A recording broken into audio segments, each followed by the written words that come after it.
Alright, hello everyone, Mick Redler here. Now, I wanted to make a video today on a subject that I thought was not really talked about a lot, and also a subject that I think actually is probably not a good sign.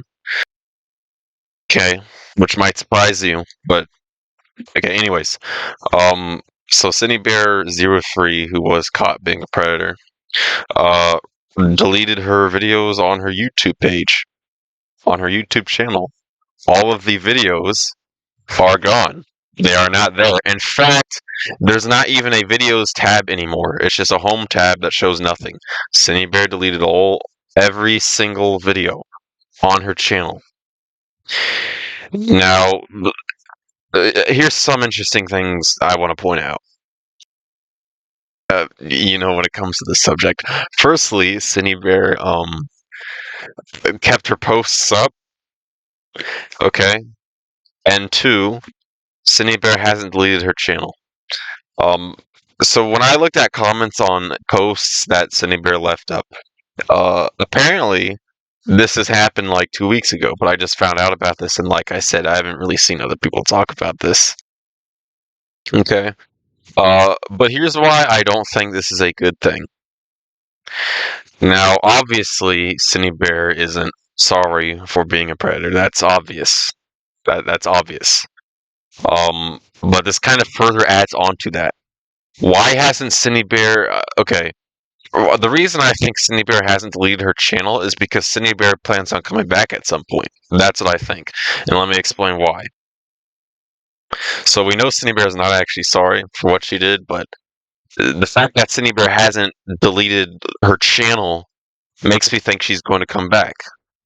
There's been YouTubers in the past who will get caught doing something wrong. It doesn't have to be being a predator. It could be other things too.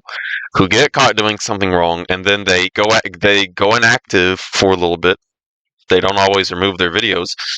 They might remove some videos, but they go inactive for a little bit, and then after a few months, they come back.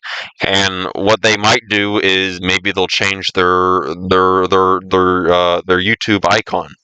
They might change their username. They might change the type of videos they do. But it's happened before.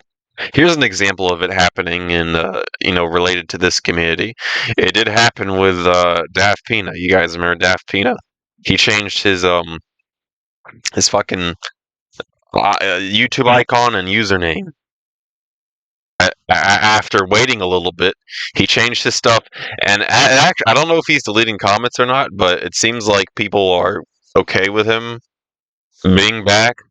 I think Synnibear is going to try to do like the same thing, to be honest with you. The fact that what Synnibear should have done is delete all of her social media accounts. And then here's another thing Synnibear should have done. She should have went to her local police station and turned herself in. Very simple thing to do. That's would have been like that would have been something that would have been probably the best thing, the best possible ending for that bad situation with Synnibear, so to speak. Not that it was good, I'm just saying it could have ended better than it did now. Because the fact that Synnibear has not deleted her stupid YouTube channel makes me think that Synnibear is going to wait it out for a little bit, and then Synnibear is going to come back, which might work in Synnibear's favor. I believe the same thing happened with Minilad too, even when he had a lot of people exposing him. So, I'm not a big fan of this. I don't like this. I don't think this is good news. I actually think this is bad news. I think this means after Synnibear waits it out, she's going to try to come back. I mean, Synnibear does have 500,000 subscribers, and Synnibear might keep bleeding subscribers. But even if that happens, she'll probably still have around 300,000 or 400,000 subscribers. I can't imagine someone like Synnibear wanting to let that go. So, anyways, that's what I think. And I think we need to keep our eye open. I do not think this is a good thing. I think this is a bad thing. And if Synnibear is still comfortable being on the internet, then Synnibear is still going to be comfortable acting like a predator. So, yeah, there's that.